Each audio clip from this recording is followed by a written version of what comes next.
Hello everyone, welcome to chapter 3 of class 6 NCERT, where we are going to discuss about the food which we eat and that food, how it provides us with the energy that is required and where does it comes from. So the food on our plate comes from Mother Earth, from the planet Earth, and how this entire story of food involves giving us all the important nutrients which is required by the body to perform our day-to-day activities. Just like a car runs with fuel, similarly the human body, we need energy, we need food which provides us the energy. So this is the class 6th NCERT. The name of the book is Curiosity, and today we are going to do chapter number 3. Mindful eating, a path to a healthy body. It is our choice whether to have a packet of chips or to have a packet of chana. But of course, it might be more alluring, more tasty, and more cravings are there for oily food, spicy food. But what are the nutrients that we actually require, and from where do we get these nutrients? So let us begin from the saying in Sanskrit, Annena Jatani Jivanti, which actually means that food is the source of life itself.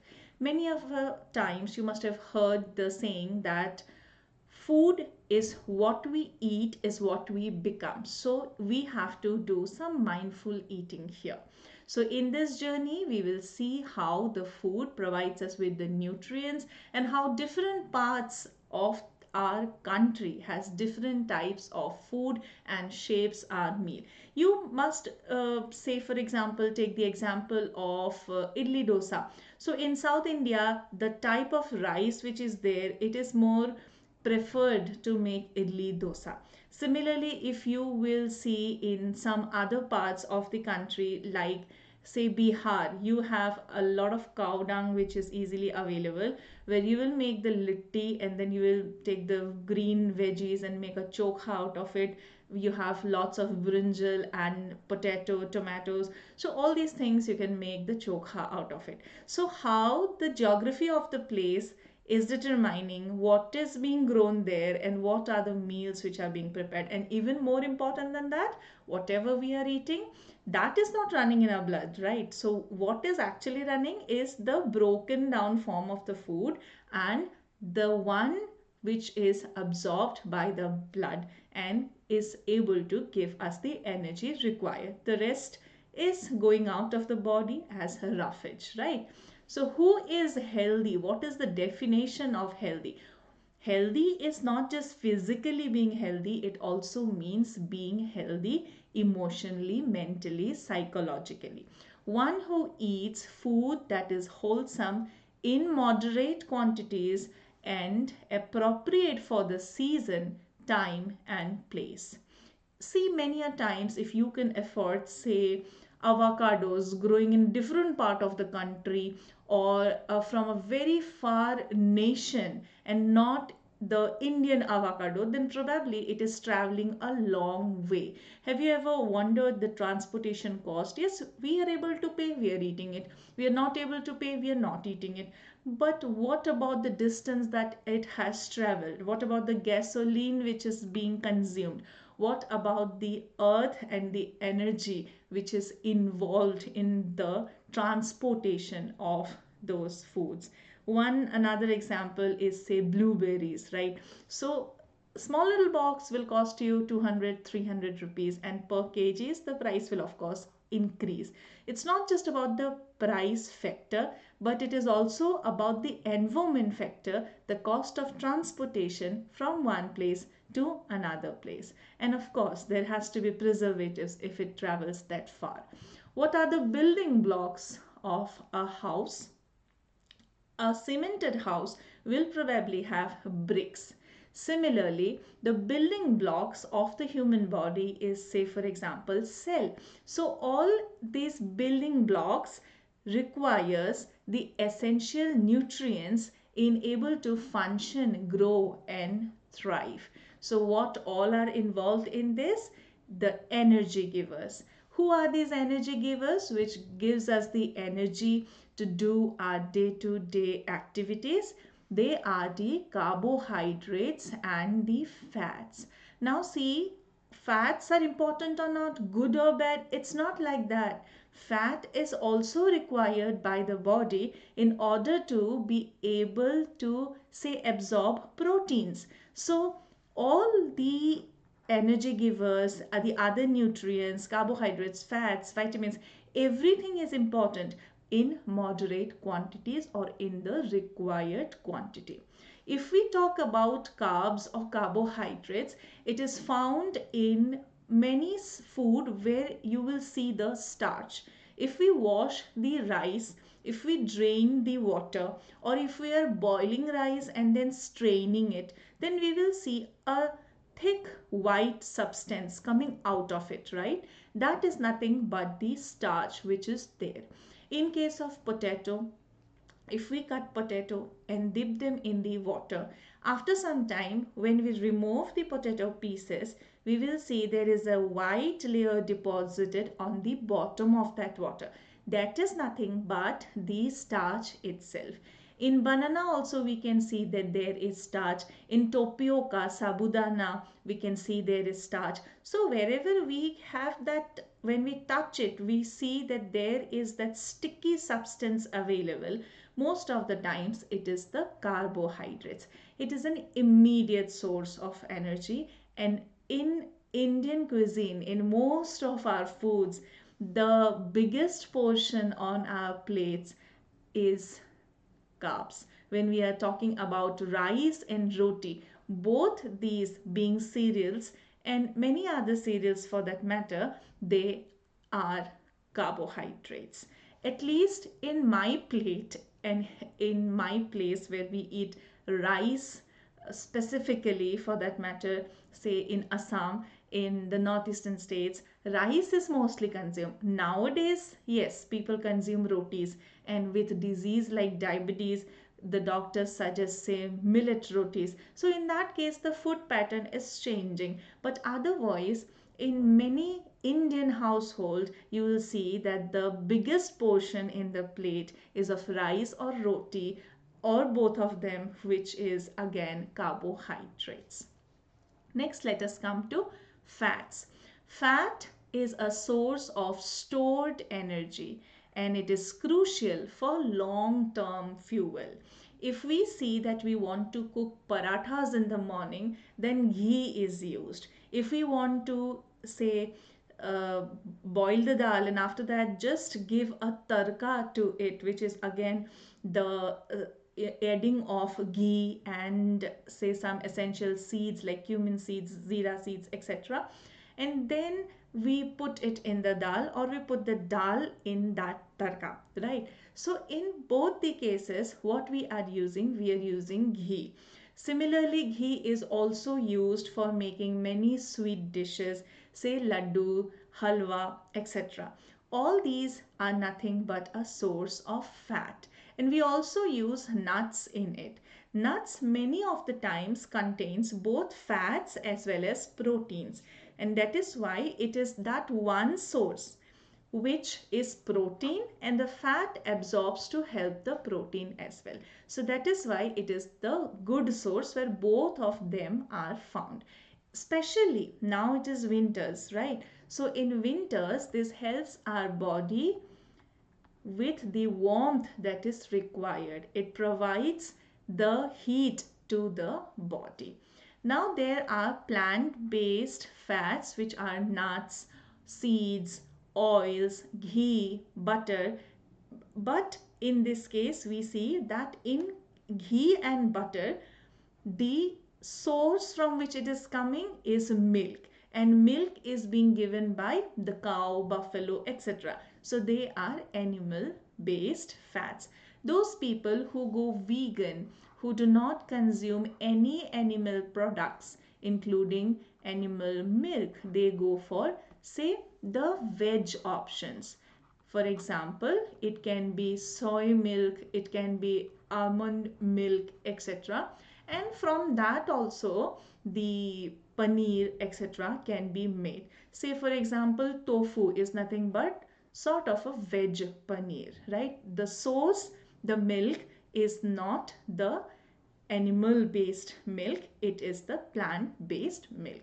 So that brings us to energy givers, carbohydrates and fats. Now coming to the proteins. If we see that our plate has a paneer dish in it, or if non-vegetarian people has eggs, chicken, meat, fish, then in that case all these are nothing but the protein in our plate, right? So why protein is essential? It is essential for growth and repair of our body tissues, and they are the fundamental building blocks for the cells and for the muscles. So the fundamental building blocks itself are protein. That is why it is required for maintaining the muscle mass. If after a certain age a person is not consuming the required amount of proteins, then they may see that there is muscle loss, and muscle loss is very hard to recover. So fat loss is a different thing and muscle loss is a different thing. Now if we talk about some plant-based sources for proteins, then we have of course soya bean and nuts, and then we have all the pulses and dals which we eat, all the beans that we eat, be it rajma, lubia, etc. And peas are also very essential for the protein. Then if we talk about the childhood years, a child requires protein because you see that the height of the child is increasing, the body is still growing. So for this purpose, for the growth of the body, protein is very much essential. Similarly, the sports persons, the gym goers, and for the people who exercise a lot, for getting that extra energy, also protein is consumed. In animal sources, we have the milk and paneer, and for the non-vegetarian sources, we have the egg, fish, meat, etc. Coming to the other substances like the important vitamins. So from where do we get these vitamins? If we talk about vitamin A, then we can take, say, carrot. If we talk about vitamin C, then we can take the citrus fruits. Now coming to the citrus fruits, it can be an orange, it can be amla, which is a very good source, or anything else citrus which you can remember like lemon, etc. But there is one small lesson from history which we will like to go through. What happened in the 18th century is, in the 18th century, the sailors, because flights were not there, so these sailors used to go for long distance for discovery of, say, new islands or new landmass, and they used to travel a lot in the sea. So during this long time travel, some people used to suffer from fatigue, that is like too much of tiredness, and they sometimes had bleeding gums. Now, after observing that when these people were given, say, lemons, oranges, etc., it used to cure their problems. So, eventually, now we know that the reason behind this is vitamin C, which is there in all the citrus fruits. Now, if the proper amount of vitamin is not received by an individual, then they can get some diseases. Now, these diseases are cured if the vitamins are given, and if not, then this can increase. For example, for vitamin C, there is a disease associated which is scurvy. Scurvy is a disease where on the skin there are some blisters which most of the time appears little bit red in color. So this scurvy disease is due to the lack of vitamin C, And when proper vitamin C is given, that this disease is cured. Okay. Coming to the next one. In case of India also, especially in the hilly terrains, in the hilly regions, initially there was very less amount of salt which used to go from the ocean, right? There used to be other rock salt which was there in the hilly regions, but that salt from the, say, ocean region was very less. So that is the reason why goiter was very common. In 1960s, swelling of the neck was common in Indian Himalayan region. Why this swelling was there? Because the iodized salt was not locally available. And this lack of iodine in the local water and in the local soil led to increase in diseases like goiter. Okay. Now this is the reason why iodized salt was eventually introduced later on. Now it is very simple to make the iodized salt.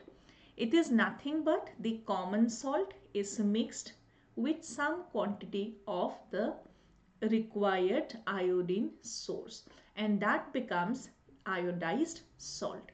And it was also advertised a lot. It is still being advertised a lot, so that these problems could be cured.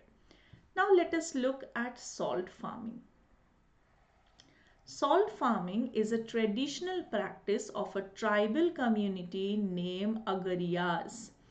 Agariyas, they practice the salt farming, especially in the Gujarat area, little run of Kutch and other parts of Gujarat. In fact, if you happen to travel to Gujarat, then you can also see this salt farming very easily. For 8 months, they live in extreme heat of the desert and work very hard to get salt from seawater. Now, this say farming of salt also leads to some diseases which the people of that region face. But it is their work, so they do it. That is the farming of salt. Even today also, those people who work in the salt farming, it is essential that they need to take certain care for themselves. Coming to the important vitamins and minerals. Before that, we have seen carbohydrates, fats, proteins. What are the new terms which are being introduced? Vitamins and minerals. So vitamins and minerals are found in different food that we eat. Food is our source for everything. And these are essential for the protection of our bodies from diseases. For example, vitamin A. Vitamin A is found in many reddish color, which are red in color or bright orange in color. So in these things we find the vitamin A. If we have to remember one color, we can remember the red carrot. Okay. Then there is papaya. Then there is mango. In all of these, the micronutrient vitamin A is found in very small quantities. Then coming to vitamin D. Vitamin D absorbs calcium, and calcium is required for strong bones and strong teeth. If calcium and vitamin D both goes hand in hand. So, and many of the times there are common sources as well. For vitamin D, the most important source is sunlight. Nothing is better and easier than sunlight every single day. Sun exposure is very much needed. Today, in the metro cities like Delhi, Bangalore, we see that houses are so compact, especially in Delhi, that one house is attached to the walls of the next house to the next house, like that. So what happens is there is no penetration of sunlight inside the house, as a result of which all day that sun exposure is not there. So at least for some time, go to the roof, try to get some sunlight because it is very much essential.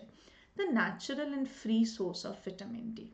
Then there is milk, which is essential for the growth of teeth and bone, calcium and vitamin D both. And it is found that in milk there is vitamin C as well as there is vitamin D. Then we have meat or fish or these non-vegetarian sources where the vitamin D is there. Especially say salmon. Salmon is a kind of a fish which is rich in vitamin D. For calcium sources, again milk is common. Then there is curd as well, which is done from the milk itself. Then there is paneer. In all of these, we find that there is milk present. In case of iron, spinach, which is available in the winters, a lot of spinach is available. Spinach, it's not a very simple green leafy vegetable. It has many nutrients which are required. So it is important source of iron. Beetroot is an important source of iron, and dark chocolate. Dark chocolate is also an important source of iron. All these sources of iron, it helps to improve the blood in our body, and anemia is not caused. If proper iron is not available to the body, then people can get the anemia. We have pomegranates, which are also important source of iron. Even the RRB stems are also important source of iron. There are many other such sources. Now let us compile all of this information in the form of a chart to be able to remember. Food components and the vitamin and mineral that they have, the functions, then some sources, then we will see what are the deficiency, disease or disorders, and then the symptoms. Vitamin A. Vitamin A is found in papaya, carrot, mango. Milk is for vitamin A, B, then your vitamin D, then your calcium, for all of these. It is important for keeping the eyes and the skin healthy. Then the disease or disorder, there can be loss of vision or there can be night blindness. That is, during the day the person is able to see, but during the night they are not able to see. So this is your night blindness. There are many folk stories from night blindness. That means when people did not consume or did not know that much that okay, vitamin A is required for all this, at that time it was more. Symptoms can be poor vision or loss of vision in the darkness, that is night blindness. And sometimes it can also lead to complete loss of vision. Coming to vitamin B1. From B1, B12, there are many vitamins, but as of now, since this is the class 6th NCERT, we are looking at vitamin B1. The disease which it causes is beriberi. It causes beriberi. And the function is that it is good for heart health. Vitamin B is directly associated to the heart health, and if the heart is healthy, then the circulation will be healthy, as a result of which the complete body support will be there. Coming to the important sources, the legumes, the dal, etc., which we eat, the nuts, whole grains are important, the seeds, say pumpkin seeds, sunflower seeds, etc., and the milk products. All these consume vitamin B1. What are the symptoms? The burning sensation in feet and hands. This is specific after a certain age, especially in women, that there is a tingling, burning sensation in the hands and especially in the feet. This is because of the lack of vitamin B1. And then there can be trouble in breathing as well. because heart health is directly associated with vitamin B1.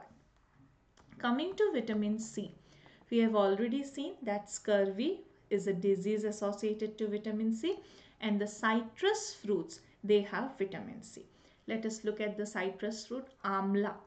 Amla is one of the most underestimated source of vitamins.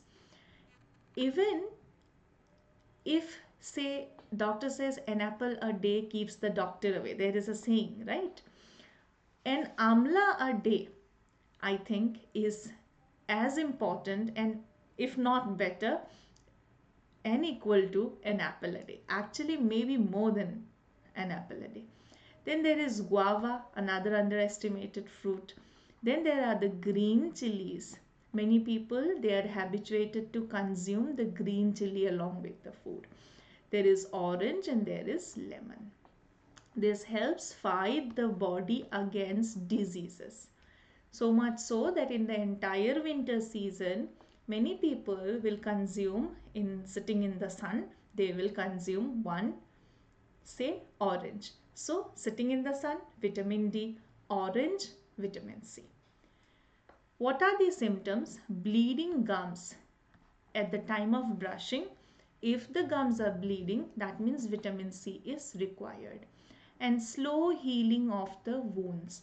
Even small wounds will also not heal easily. If vitamin C is there in the body, it will heal easily. Coming to vitamin D.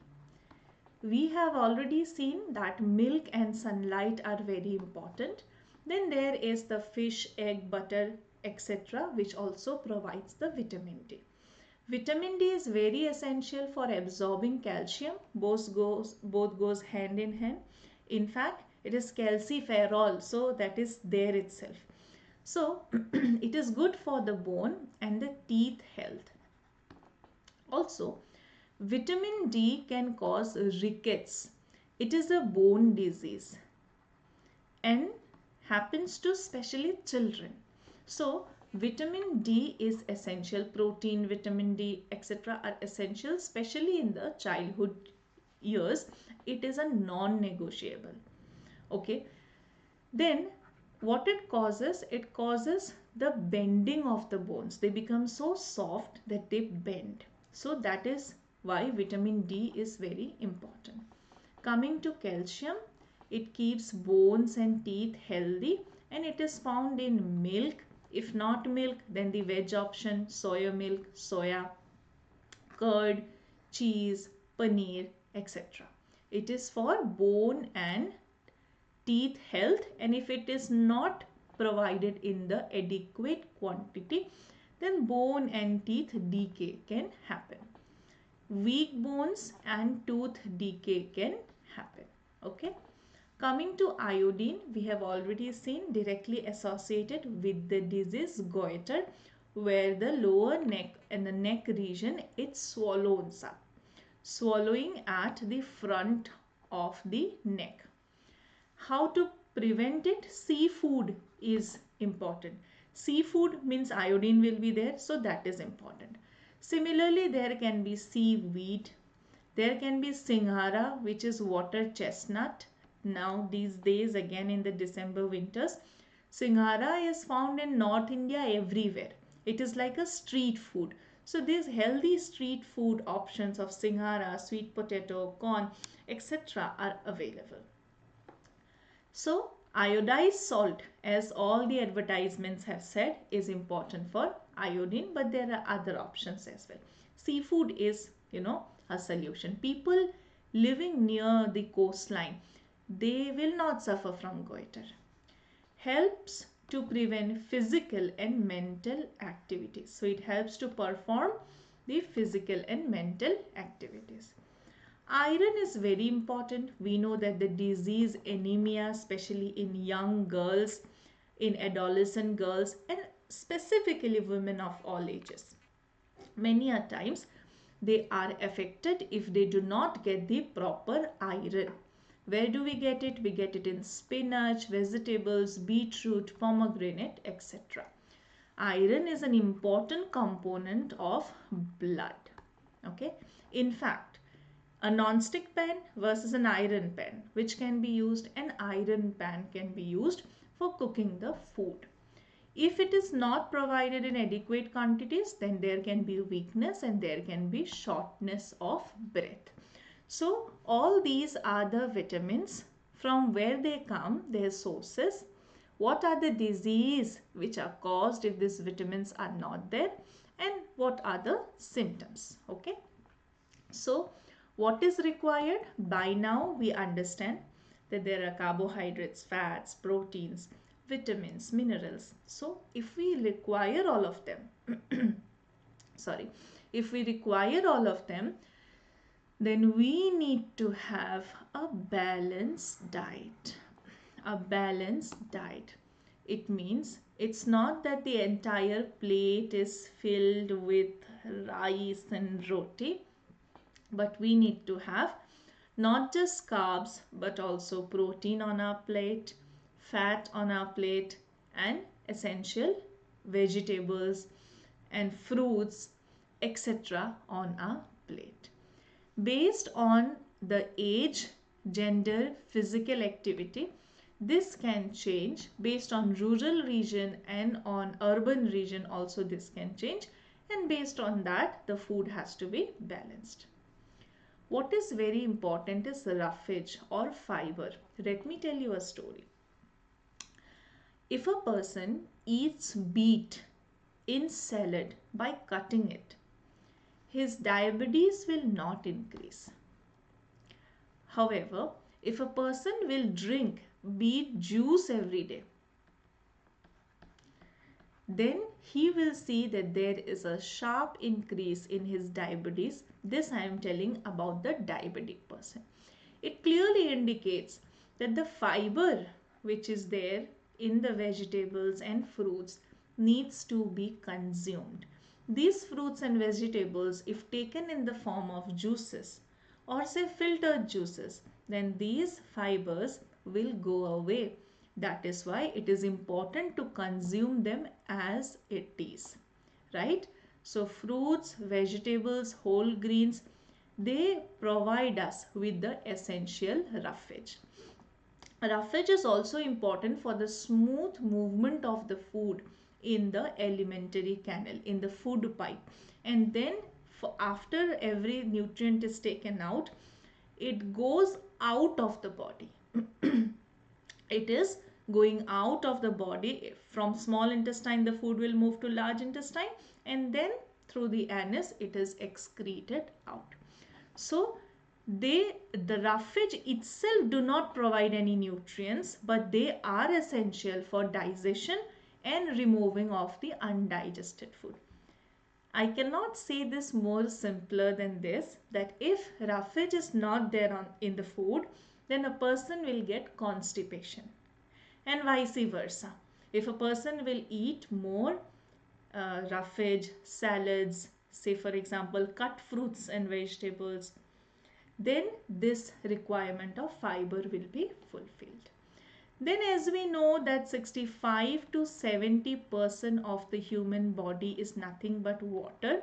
So on a daily basis, say 4 to 6 liters of water is essential, and this water helps to absorb the nutrients from the food. And after the nutrients are absorbed, again when the food will move to the large intestine, the water has to be made separate and the solid waste has to be removed in the feces. That is why sufficient amount of water is required. So a balanced diet isn't about restriction, it's about inclusion. Inclusion of everything from carbs, proteins, fats, everything has to be included. Now look at this diagram. It is the sources of vitamin A. Say carrot, pictures always helps us to remember. Then there is papaya, there is milk, there is mango. For B1, all the seeds, pumpkin seed, sunflower seed, fox seed, rice is there, paneer is there, wheat is there, and milk is there. Then for vitamin C, everything citrus. See, guava, green chili, lemon, amla, tomato, orange, all these are there. Then for vitamin D, milk is there, butter, paneer, eggs, mushrooms, fish, all these are sources of vitamin D. Now let us know about a scientist. C. Gopalan.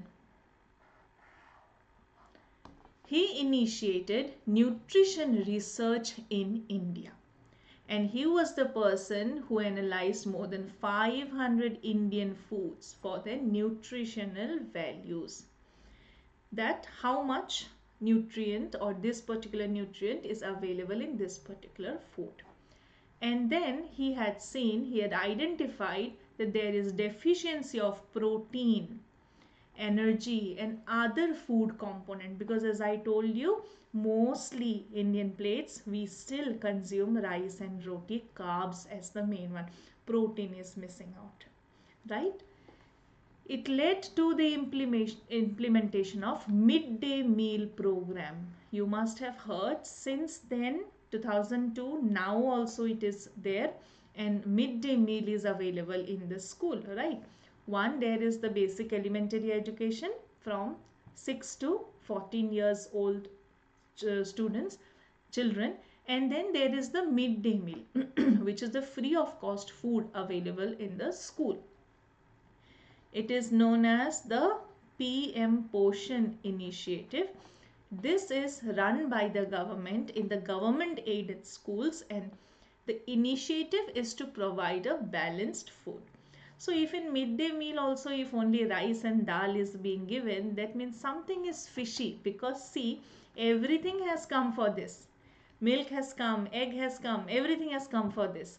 But if it is not in the plate, then somewhere in this link from government to plate, in this link it went missing on the way. Now look at this diagram. Nowadays there are many videos on the YouTube where paneer testing has become viral. Paneer testing, that this is real paneer or fake paneer. This particular outlet is giving real paneer or fake paneer. But do you know, this food testing is not a new concept which is trending now. It is there in class 6 NCERT. Yes. So we can test with the help of caustic soda, copper sulfate, many other such things, iodine tincture. We can test different things, and we can do different experiments and test whether they are the original ones, whether they have protein or they have fat, etc. These experiments are there which can be done. Coming to the story of two snacks. A packet of chips, a packet of potato wafers is more, say, alluring, it's more craving initiated than a packet of roasted chana. But do they have the equal amount of things? 100 grams of potato wafers does not have the same energy and fat requirements like 100 grams of chana. If we talk about the fat, then of course there is a lot of oil. In case of baked it will be less, but in case of fried chips it will be very high, 35 grams. Here 6.26 grams. And what is more, look at the protein. Chana has 18.64 gram protein, whereas wafers have only 7 grams of protein. And the dietary fiber which is required for roughage etc. as well, 16.8 gram is there in chana and 4.8 gram is there in potato wafers. Why I included this as well is because many a times we see that this is an energy drink to be mixed in milk, or there are chocolatey drinks specially made for children. But have you ever seen the sugar content in those chocolatey drinks? So next time when you have a food item, you can always turn it around and you can see that how much energy, protein, fat, fiber, etc. it is providing. Why is Chinese food, or say some other junk food or some other street food, is not looked as so much healthy? It is because many a times they are high in calories, high in fat and high in sugar. And they are not very beneficial for our body. What is more beneficial for our body is fibers. Fibers and proteins are very essential for our bodies. In fact, many stalls in case of Chinese food, and nowadays I have even tasted the biryani also, some people are adding Ajinomoto. This Ajinomoto will raise all the taste buds in the tongue at the same time. It will make the food very tasty, and you can, if you pay attention, you can see that both the side of the tongue has a specific Ajinomoto feeling, and it is not good for the health at all. Coming to the food marks which are used for food packets. You may have seen this FSSAI, Food Safety and Standard Authority of India logo in many food packets. So in packaged food items, there must be the informations about the nutrients on its cover. That how much carbohydrates, energy it has, how much protein it has, how much fat it has, and so on and so forth. This gives the customer or the buyer the information which is required to go ahead. So all this, and then how much preservative is being used, all these informations has to be given. Iodized salt and baby foods, they are some example of fortified foods. Now, what is this? Sometimes more nutrients are added to the normal food. So, if we are adding some extra, say, required in case of salt, to the common salt, we are using iodine. So, now we have added something, so it has become a fortified food. Okay. That is, something is added, some extra nutrients are added. In case of many baby food also it is added. Nowadays, because we have seen that in the Indian diet, say, protein is less, so that is why we are trying to add the essential nutrients to many things. In case of oil, we are trying to add. In case of rice also, we are trying to add. You will see in the packets, it is mentioned. It is easy to identify. Now, nowadays, even the paneer is coming in two types.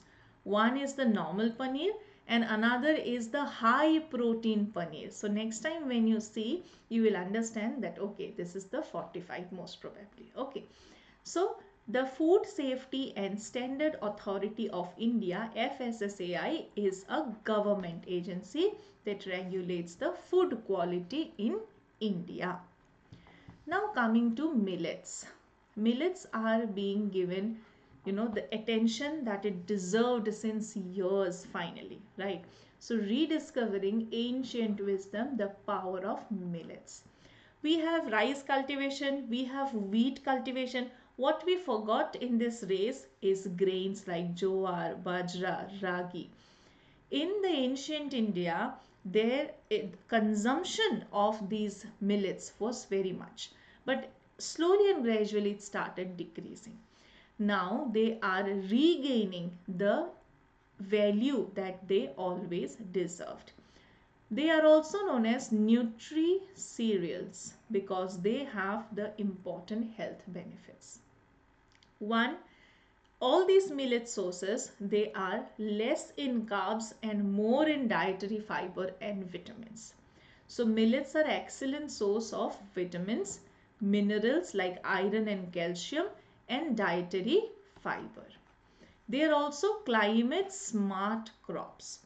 Many a times in different parts of India, say, rice cultivation is not possible because rice cultivation, one, requires double plantation and it requires water, plenty of water. Then The season has to be adequate, when how much water is required. Now that is not available in all the parts. However, millets, they are very diverse. They adapt to a very diverse climatic condition and they can be grown in more parts very easily.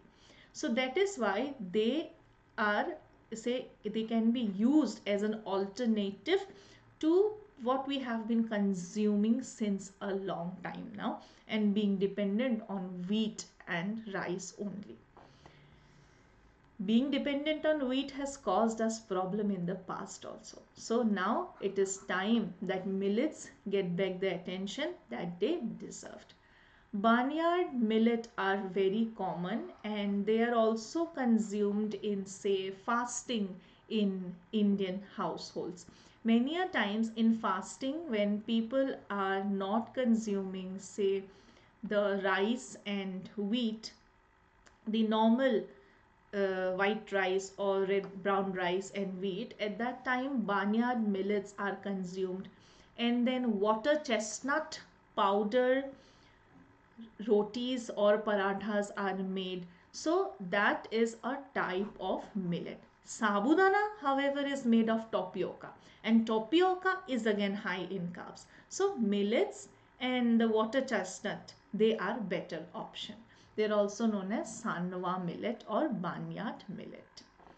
Now, where does our food come from? Be vocal for local, and the local vegetable vendor has the fresh food coming to the, say, the seller coming to sell just in front of your home, or you go to some place to get the local vegetables and fruits, right? That is fresh. You store it for 2 days, it will dry, it will become old. Why? Because preservatives are not there. You get blueberry and you store it, it will stay in your fridge for months. Nowadays, the apples are also staying for many weeks in the fridge, looking as it is. Why? Preservatives. Previously, we used to eat with the cover, and cover only have most of the essential nutrients, vitamins. But nowadays, because of the fear of preservatives, many fruits, we are removing the cover. So this is how time has changed and food is traveling, right? So every meal connects us to a place, culture, and a specific region of the country comes to our mind. Yes or no? Now, this is directly related to culture, which is directly again related to the geography of that particular region and what is growing in that particular region. And that is what the people of that particular region are primarily consuming. Take the very basic example of rice and roti. Those places where wheat is very common, wheat is grown, people will eat roti. Those places where rice is very common, rice is being grown more, people will prefer to eat rice. Yes. So I remember a very nice saying that it takes the highest amount of time to grow it and then little less time to take it to the market, but a long process, and some less time to cook it, and then very less time to eat it. So it takes, say, months or some even years to produce. It takes hours to cook and it takes minutes to eat. So that is why at least during that eating time we can be focusing only on our food. So growing of wheat, threshing, that is beating the wheat so that the grains will come out, and winnowing of grains, then storing them in the granaries, and then grinding the grains, or some people prefer to get it, wash it, dry it on their roofs, and then take it to the granary and then grind it. And then in that case, it will come directly to the plate. Otherwise, after that, there is a stage where it has to be put at the retail shop and then to our plate. So this is the process. And there are many food in present times which are traveling across the world, just like the example of avocado, traveling miles by aircraft. The gasoline is being used. So as I told you, geography affects the culture and shapes our plate. In temples, we go barefoot. But in colder regions, if say for example, in a snow-covered mountain, in a church, shoes are there. So geography, people will wear their shoes and go inside. So geography is affecting the culture as well as the food of the place. In many northeastern states, bamboo shoot is very common. Not the entire bamboo, but the shoot or the bottom part of the bamboo, that portion is edible. It is used in pickle, it is used in chutneys. And there is one dish, eromba, which is a chutney. Okay, so these are consumed. In South India, we know that from Odisha only for breakfast you will start getting a lot of idli dosa. In North India, one dosa will come for 150 rupees at least. In South India, in Chennai, in Madras, Chennai, same thing, it is for 10 rupees. Still now it is for 10 rupees. 2 idli and chutney is for 10 rupees. Here, wherever you eat, you cannot get below this. Right? Their masala dosa 20 rupees. So it is because what is growing in which place and what is being served in which place, the price factor also affects. Then in case of Punjab, we have the makki di roti and sarson di saag. We all have heard about it. So basically corn, a lot of corn is there, maize is there, from where the rotis are being made, mixing with wheat generally. And then it can be consumed with chole bhature is also another recipe. Makke di roti or the corn and wheat rotis are consumed with the mustard leaves saag. So this first, say 3 leaves of the saag and this stem, only this much, not the entire tree, entire plant. Only that much is taken and it is prepared into saag. Then there is a lot of chole is available, so chickpeas are available, so dishes made out of these items are served. Some food items take a long journey, some takes a short journey. From kitchen garden, the dhania, if you are taking the coriander leaves or the green chilies, it has made the shortest journey. So from farming to harvesting to storage and transportation, processing, retail shop to home, it takes a long chain of effort. So that is the prime reason why we should not waste food at all. Also, the price factor has increased in all these steps. Not everybody is able to pay this price factor.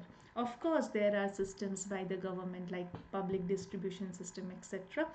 But 15% approximately do not get to eat 2 times food. So those who get should never waste food. Right?